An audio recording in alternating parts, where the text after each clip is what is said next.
Hi, this is Steve with Thresher Media Group. Welcome to When You're Ready to Listen. This podcast is dedicated to exploring the truth about God, things you may not have understood, may not have been taught, or quite frankly, had a very hard time believing. And since our entire relationship with God rests on believing, it is important we learn how to separate the truth from the many lies and fictions that abound within the religion of Christianity. So when you're ready to listen, tune in and discover a pathway to freedom, encouragement, life, and hope. Episode 74, Revelation 9, verses 20 through 21, Part 4. We've been discussing this issue of our willingness to believe and how it contrasts with the work of our hands, which God clearly despises. In our last podcast, we answered the question, what it is that God requires from us, what it is that He desires to produce in us.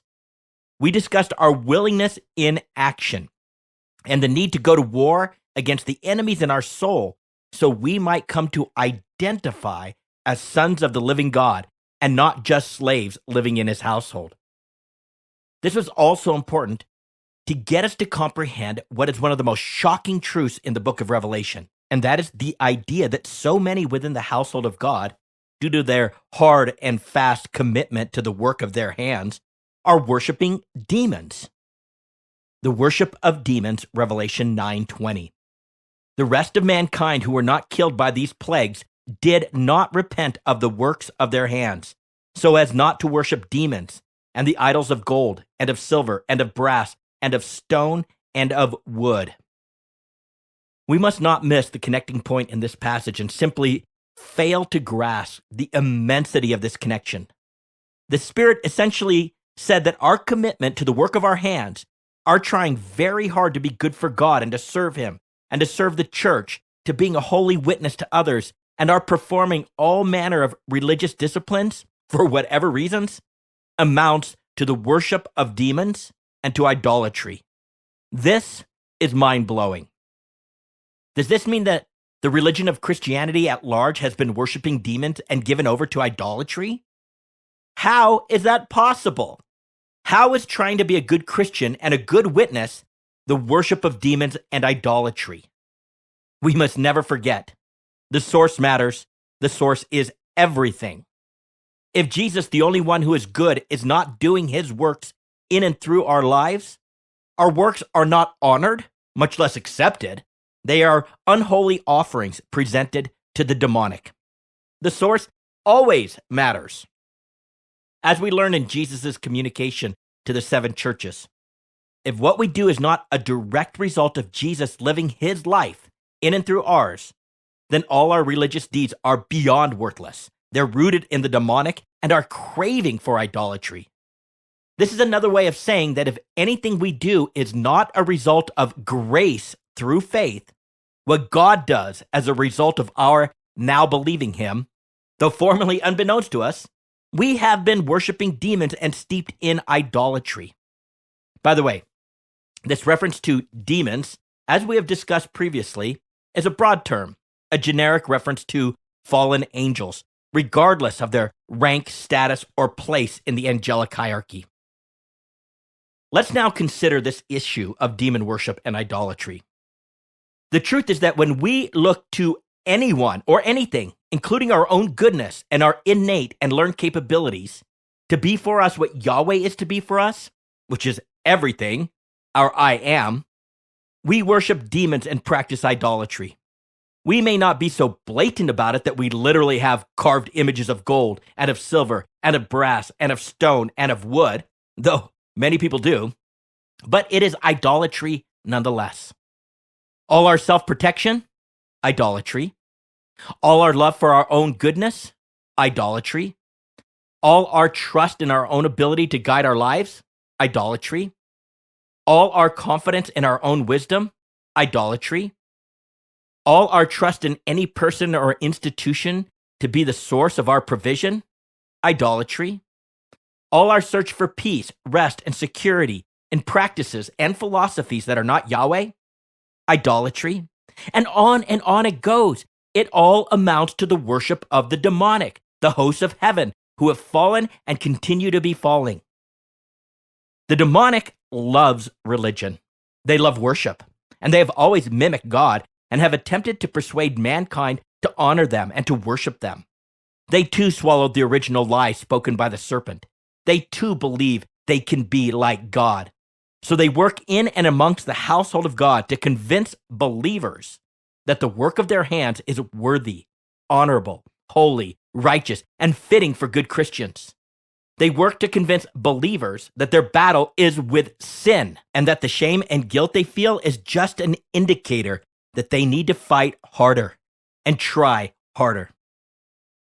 Yahweh is the I Am, and he wants us to know him intimately as our I Am, the answer and the provision to everything we need all the time.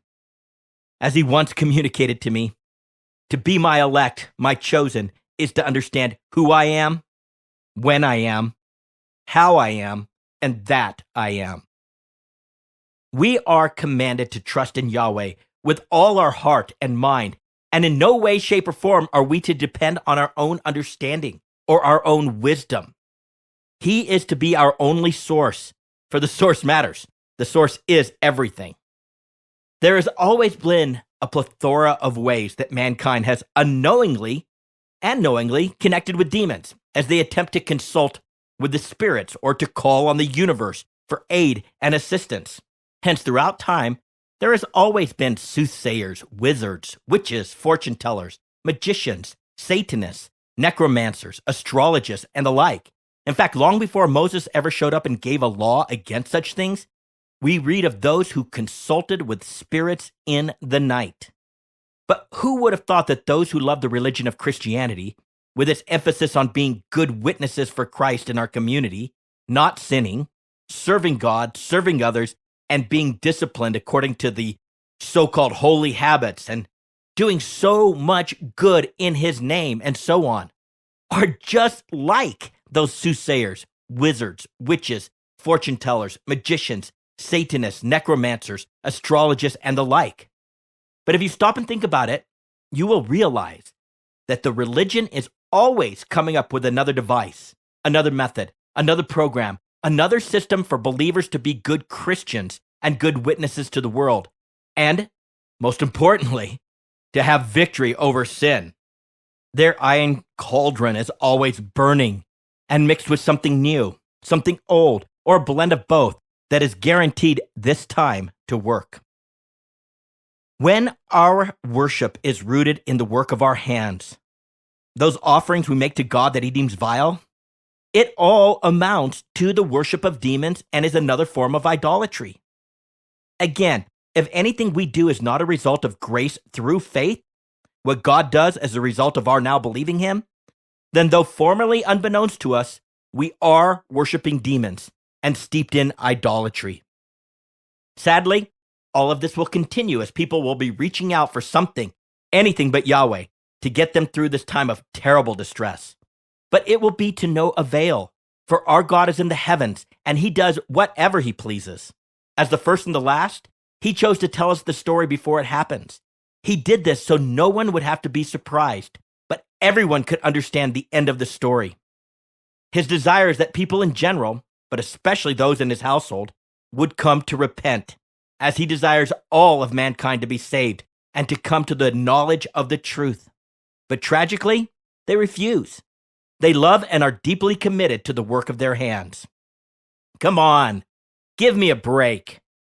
It seems like a huge leap to go from the errant, though good-intentioned worship of God to unwittingly worshiping demons and being immersed in idolatry. Isn't there something in between? This seems way too binary and not at all reasonable. Why does everything always have to be about the scary demons? It's these kinds of passages and these types of declarations that make true believers sound like crazy people and a bit off hinge. Well, that may be, but let's take a look behind the veil. Behind the veil. We started this venture in Jude and Revelation with the understanding that God was giving us a top-down view of things, how he sees things as they function in the unseen realms, and how all the dynamic eventually plays out in our physical realm. For the most part, those who abide in this world are unaware of the unseen realm and how it impacts their lives. But the entire Codex is about the unseen realms and how they impact our lives. When we look close enough, it's all over the pages of the Bible. Those who abide in the world. When the Codex mentions those who abide in this world, it works as a defined term. It speaks of those who have made their home, their identity, their purpose, and their belonging in the physical realms. They may be aware of the unseen realms, but they really do not care. They fight for this life, being largely unaware of what that means for them in the afterlife. As we go forward, please keep this definition in mind whenever the term abide in this world is utilized, for it becomes a significant indicator and a separator amongst people. The perspective of those who abide in this world is somewhat understandable, since our experience in this world is intense and sensual, in that it seems to be hardwired to every aspect of our senses. And absent a work of the Holy Spirit, an intentional invasion of light into darkness, a Genesis 1:3 and Isaiah 51:9 experience, it is so hard to find the separation between the physical and the spiritual, between the darkness and the light. The rulers of this world. For the most part, those who abide in this world believe that they run the world, that they run their own lives, that they determine their destiny. And many are fully convinced that they determine the destiny of others. Mayors, governors, members of Congress, presidents, vice presidents, members of parliament, kings, queens, directors, managers, and those with many more colorful titles firmly believe that they are in control of their respective kingdoms, be it large or small, whether a business, a town, a district, a city, a country, a state, or a nation, or a collective of nations. But this is all subterfuge. According to the Codex, the rulers of this world are the spiritual beings who have been given authority over the nations and the territories of the nations, referred to in Revelation as the kings of the earth. These spiritual beings make decisions and act according to the authority granted to them by Yahweh Sabaoth, their master, the Lord of the hosts of heaven. In turn, their human counterparts, at all levels of authority and ownership, make decisions and act according to the authority that has been granted to them by these spiritual rulers. We're going to take a little journey to understand more about the unseen realm and how it has a direct rulership over our natural seen realm. This journey is intended to help us understand the claim that if we are not living by grace through faith, we are worshiping demons. There's just no middle ground, no matter how much we wish there was or how ignorant we are about the spiritual dynamic that operates behind the veil. This is fascinating stuff, and it all comes directly out of the Codex. The division of nations. The first explanation of this dynamic, of how those in the unseen realms impact and even rule over all of us in the natural realms, is given to us by Moses in the book of Deuteronomy. Deuteronomy 32, 8 through 9. When the Most High assigned lands to the nations, when he divided up the human race, he established the boundaries of the peoples according to the number in his heavenly court. For the people of Israel belong to Yahweh. Jacob is his special possession, or the allotment of his inheritance. This all points back to the time when God established the nations, better understood as people groups, by assigning them specific territory and establishing their boundaries. In the book of Acts, we are told that Yahweh determined the appointed times and the boundaries of the nations and their inhabitation. Thus, the division of various people groups and their associated land grab was not random, but an intentional act by Yahweh. He then, for lack of a better word, divorced or separated himself from the people of these nations, but retained as his inheritance his own allotment, the people of Jacob. The idea is that Yahweh would have direct ownership and rule over the people of Jacob, who at this time did not even exist. So this was a prophetic declaration. And the people of the nations would be given over to the rule of those in his heavenly court, according to their number. See the footnote for an explanation of how the various biblical manuscripts render this phrase, according to the number in his heavenly court. This separation or divorce of sorts may sound odd, since the Codex also declares that God rules or reigns over the nations. And he unequivocally does, because those to whom he has granted agency of rule still report to him, and they are submitted to his absolute authority. It is his heavenly council, and as Yahweh Sabaoth, he sits on his holy throne, and he is highly exalted. Still, he has granted agency authority to these spiritual beings, to these kings of the earth, while at the same time preserving his absolute judgment over the peoples and the nations. This is clear in Isaiah 13 through 21, as God declares judgment over very specific nations in which he will use the agency of the angelic to carry out his orders. God and countries. The Codex identifies many of these gods were their respective nations, all who manifested themselves to humanity to be worshipped. For example, Dagon was the god of the Philistines.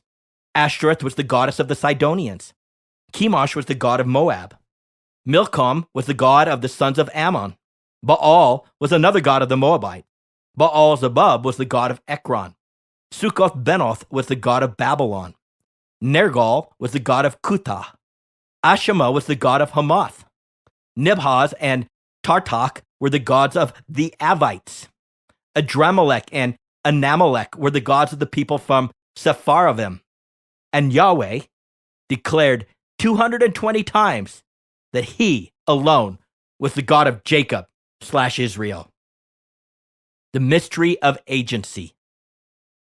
The Codex tells us that the angel Michael, a good angel in the heavenly court, is the prince who stands guard over the people of God, Jacob, in its literal and its metaphoric meaning, as applied to the people of faith.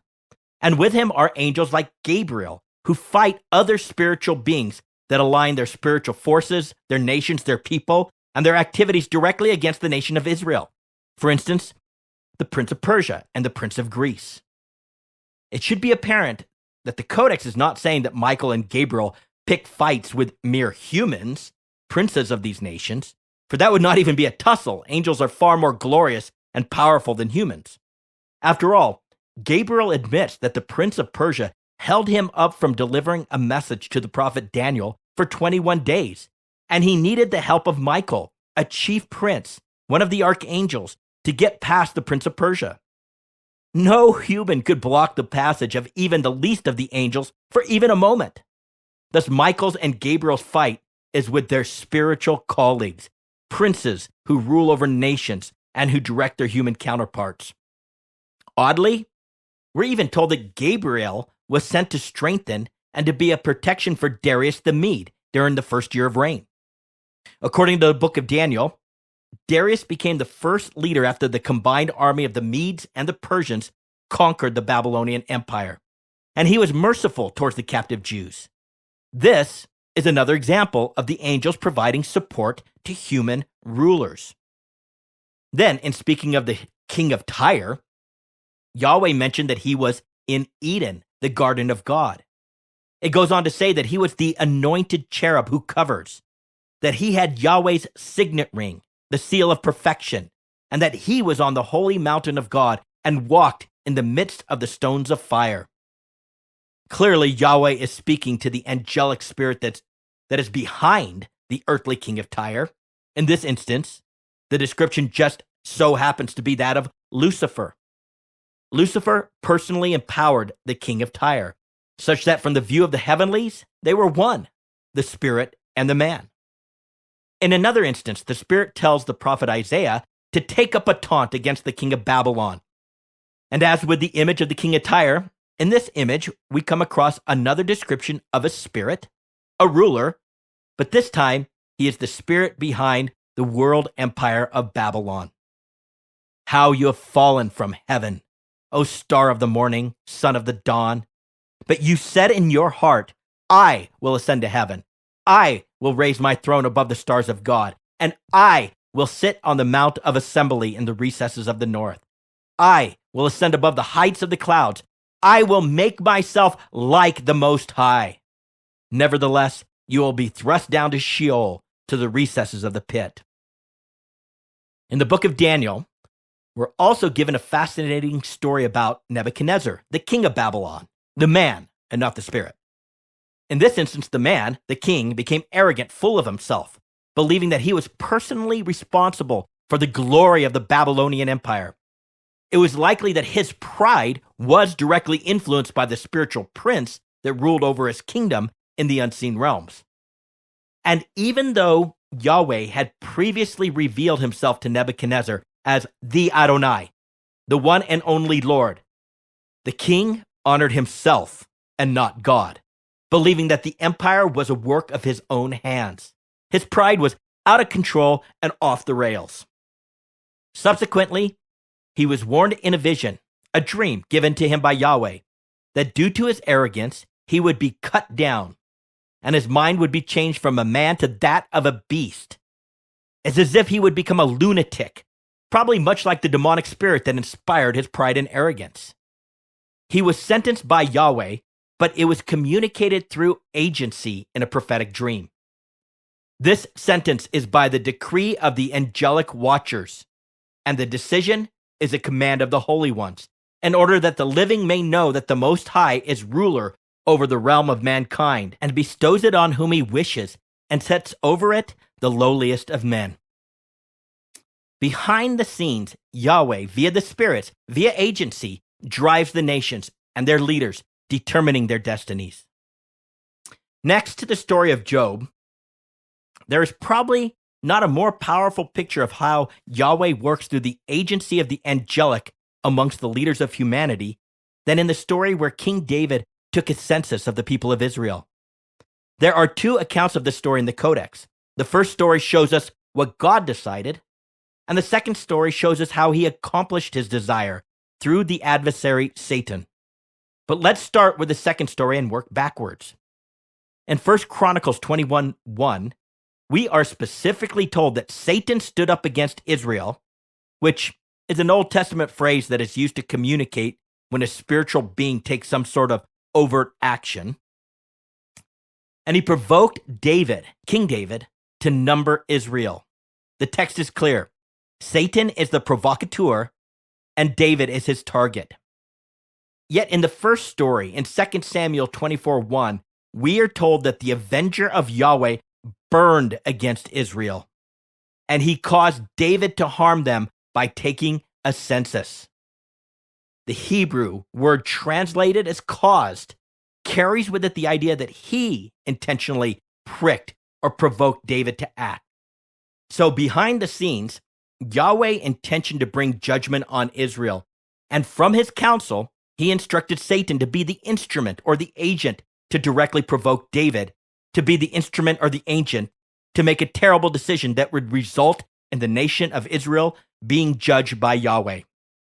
Yahweh decided to use the tool of Satan, who in turn decided to use the tool of David to accomplish Yahweh's intended outcome. The point of it all is that behind the scenes, Yahweh, via the spirits, drives the nations and their leaders, determining their destinies, and it all happens through agency relationships. The great division and divorce. This idea that the people of Israel belong to Yahweh, separate and distinct from the other nations of the earth, can be traced back to the story of the Tower of Babel. At that time, the peoples of the earth were as one. They all spoke the same language and used the same words. Then, in an act of defiance, wanting to prove that they can be like God, they decided to build a tower to reach into the heavens to make a name for themselves, so that all the people of the earth would remain and not go off and scatter abroad over the face of the whole earth. The leader of the pack at this time was a mighty man named Nimrod, who was married to Semiramis, whose son was Tammuz. The story of Semiramis and Tammuz is of particular note, and it is an essential part of understanding the references in Revelation to the woman who rides the beast. All of that is addressed in Revelation 17. So for now, let's just say that Semiramis is famed for having led the people to worship the hosts of heaven, the angelic beings. Her religion of sorts was likely the impetus to building the tower to the heavens. And her son Tammuz became one of the first messianic symbols, even worshipped by the women of Israel. Yahweh's plans, however, were different than that of Nimrod or Semiramis. and Yahweh confused the language of the people so they would not understand each other. As a result, they stopped building the temple. Yahweh then scattered them abroad over the face of the whole earth, and the earth itself was divided into its various pieces, further separating each people group. In singling out Jacob as his sole inheritance among the nations, his allotment, it is evident that the other nations, the scattered nations, were given over to the kings of the earth, the number of the sons of God, the angels of God, or the number of his heavenly court. Accordingly, Yahweh warned his people as follows. Deuteronomy 4:19-20. And be aware not to lift up your eyes to heaven and see the sun and the moon and the stars, all the hosts of heaven, and be drawn away and worship them and serve them, those which Yahweh your God has allotted to all the peoples under the whole heaven.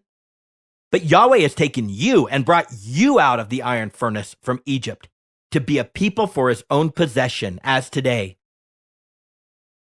The list of 70.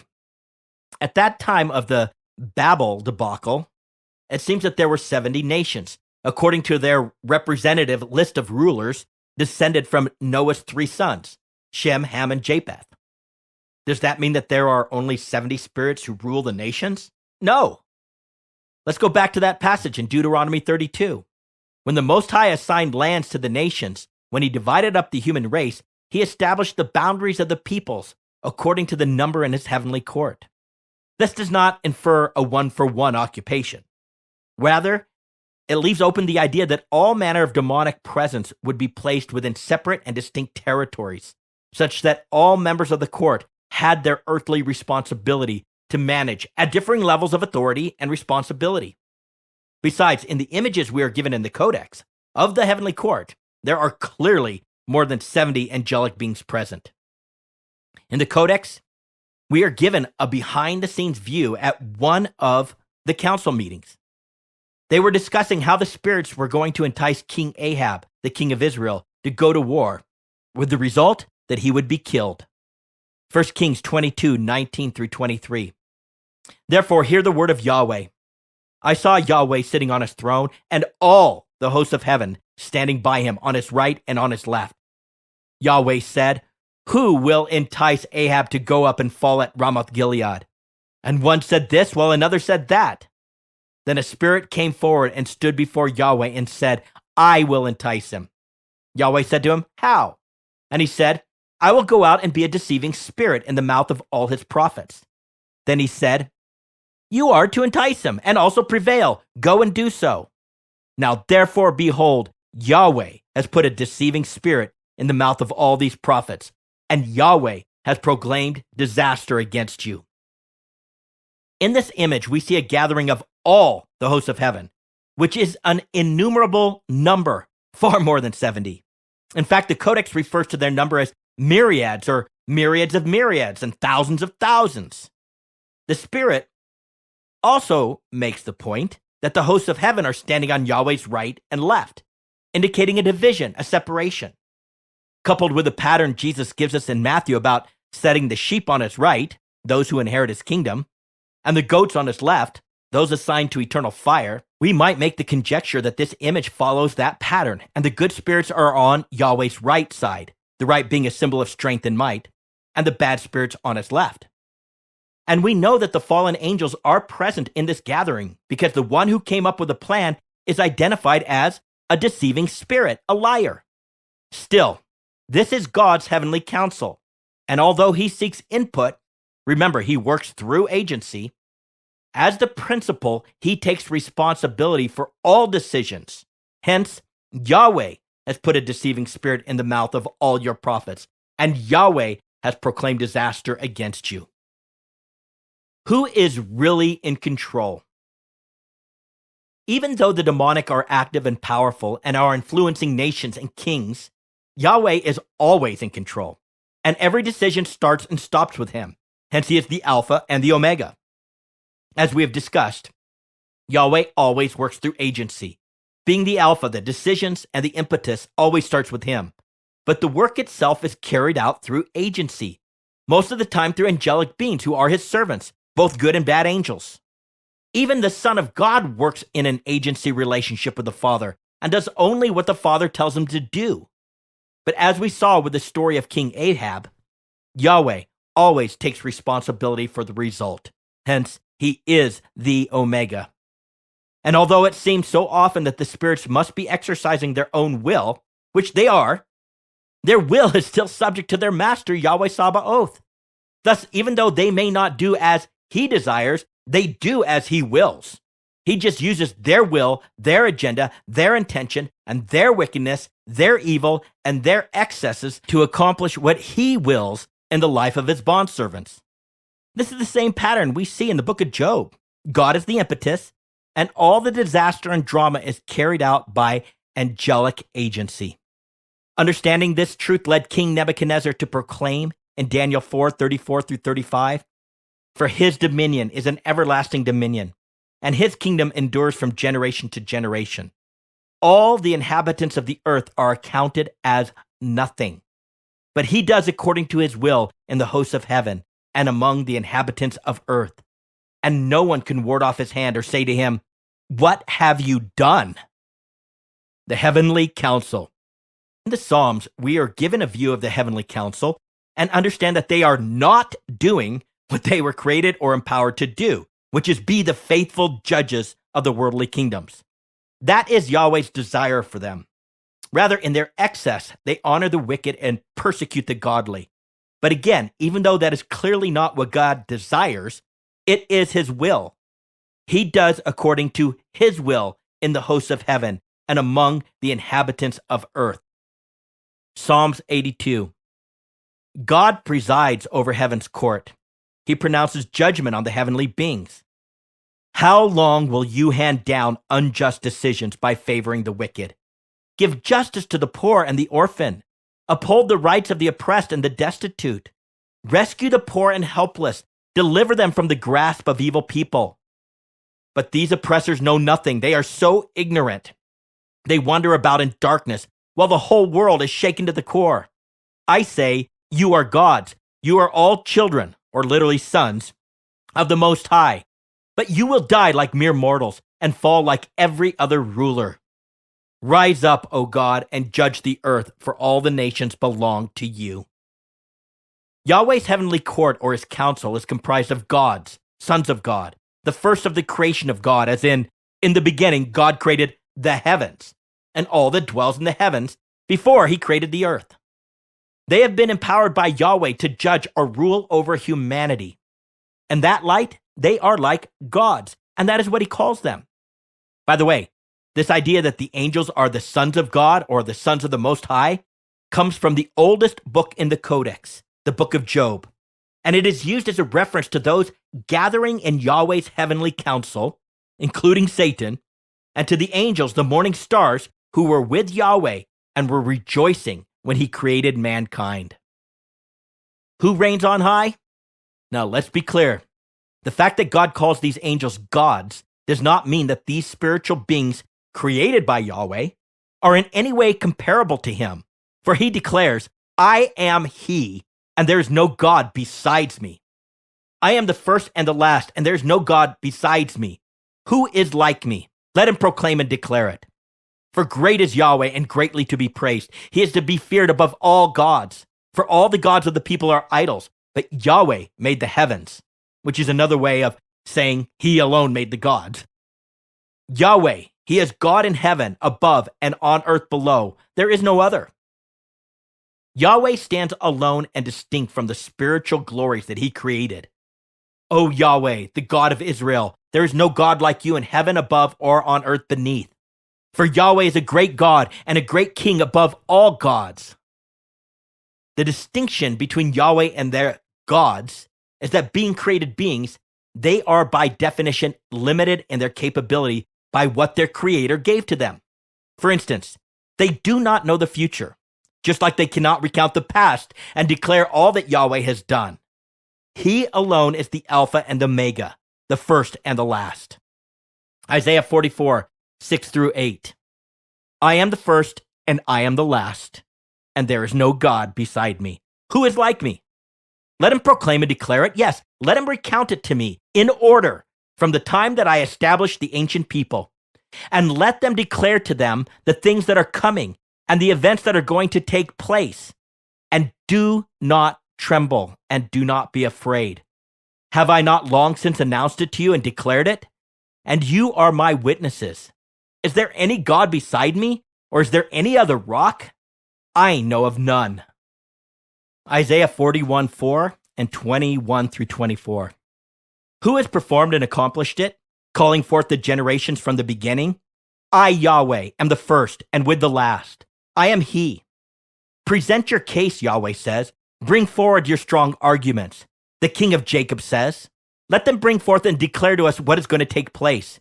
As for the former events, declare what they were, that we may consider them and know their outcome.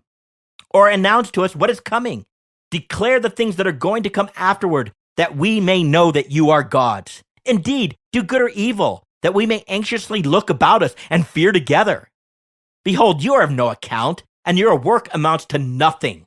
He who chooses you is an abomination. So it is clear that there is no God who is beside Yahweh. He stands alone, and there is no one like him. That comment, indeed, do good or evil, that we may anxiously look about us and fear together, simply highlights the point that they work for Yahweh Sabaoth. Yahweh is the master, and they have no independent power or authority that does not come directly from his command and his approval. They do according to his will. We see this in the story of Job, where Satan's authority to afflict Job came directly from Yahweh, an authority which was also limited by Yahweh. In addition, when it was all said and done, Job blamed Yahweh, not Satan. And Yahweh agreed with Job and took personal responsibility. Satan was just the tool in the hand of Yahweh to shape Job. The tool does not receive the credit, the glory, nor the blame, but the one whose hand holds the tool receives it all. Still, in comparison to mankind, these gods, these rulers, are far more glorious in might and power, such that some of them have manifested, and even today now manifest themselves to humanity as actual gods to be worshipped. And this pattern will come full circle when the beast demands to be worshipped as God amongst all of humanity. And as with the kings of the earth, who manifest their rule through human leaders, the beast will be the power, the authority, the voice, and the glory of the man we will call the Antichrist. And this is why throughout the entire book of Revelation, we are given no information about the man, just the spirit, the beast. Kings/judges of the earth. In Revelation, these gods are referred to as the kings of the earth, indicating that they are those responsible to judge and rule the nations of mankind. However, Revelation 1:5 unequivocally states that Jesus Christ is the ruler of the kings of the earth. After all, he is the King of Kings and the Lord of Lords. But this reference to the kings of the earth comes from a much older part of the Codex, and just like Psalm 82, it also contains an intense warning to these arrogant angels. Psalm 2, verses 2 through 6, and verses 10 through 12. The kings of the earth take their stand, and the rulers take counsel against Yahweh and against his anointed, saying, let us tear their fetters apart and cast away their cords from us.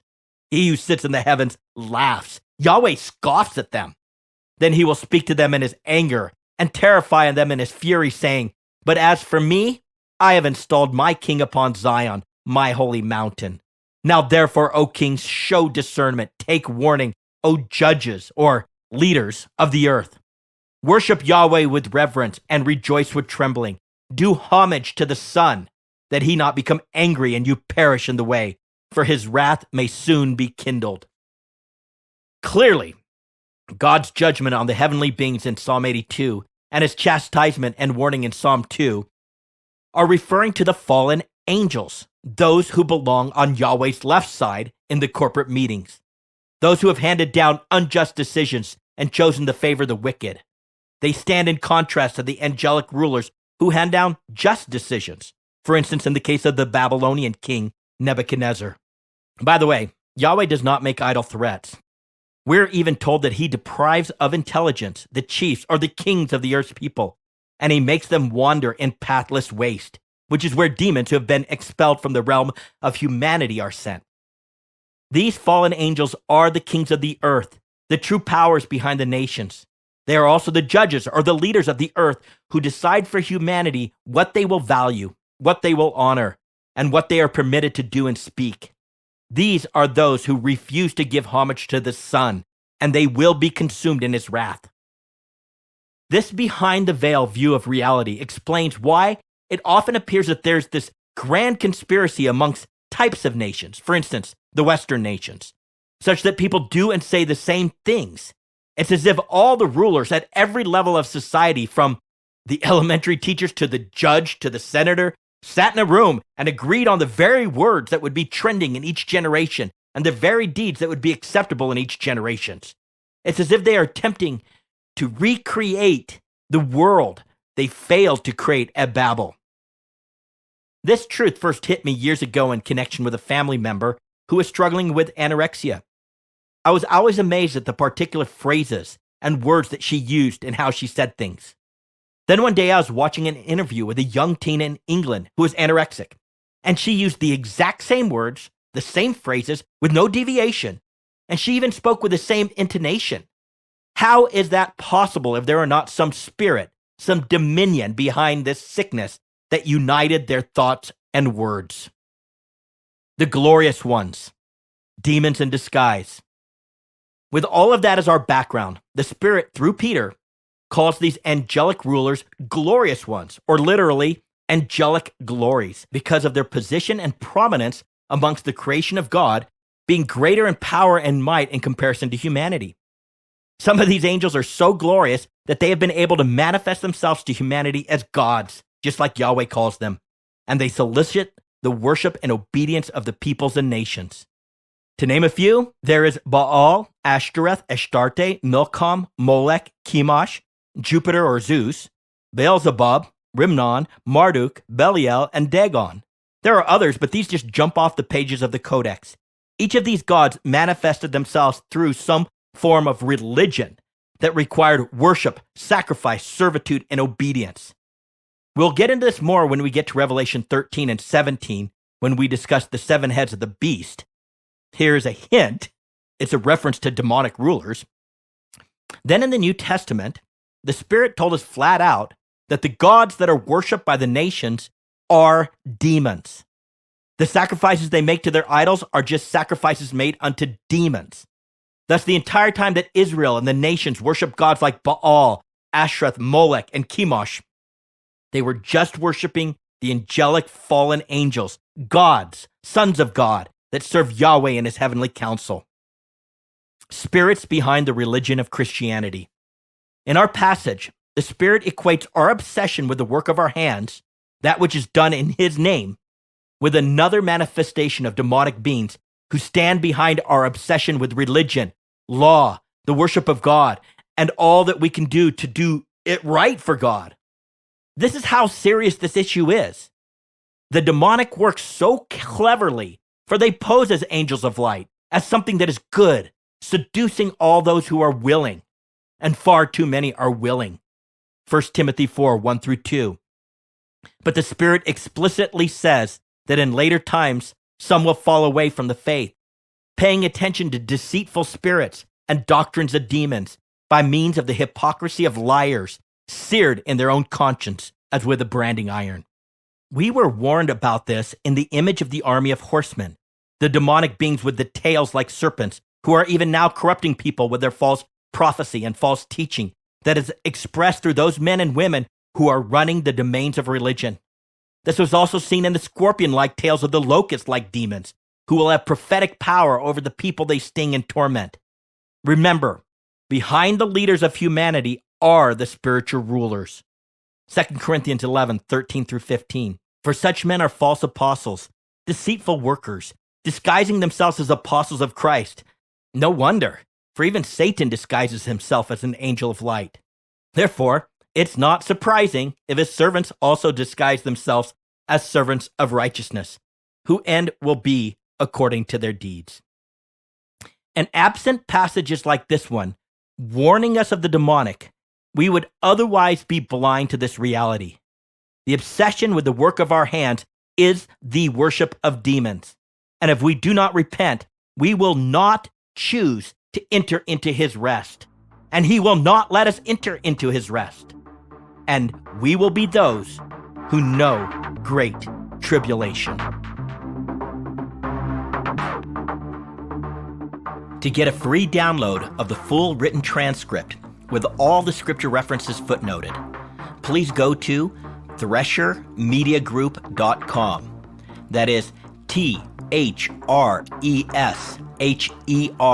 mediagroup.com. This is Steve with Thresher Media Group. When you're ready to listen, tune in.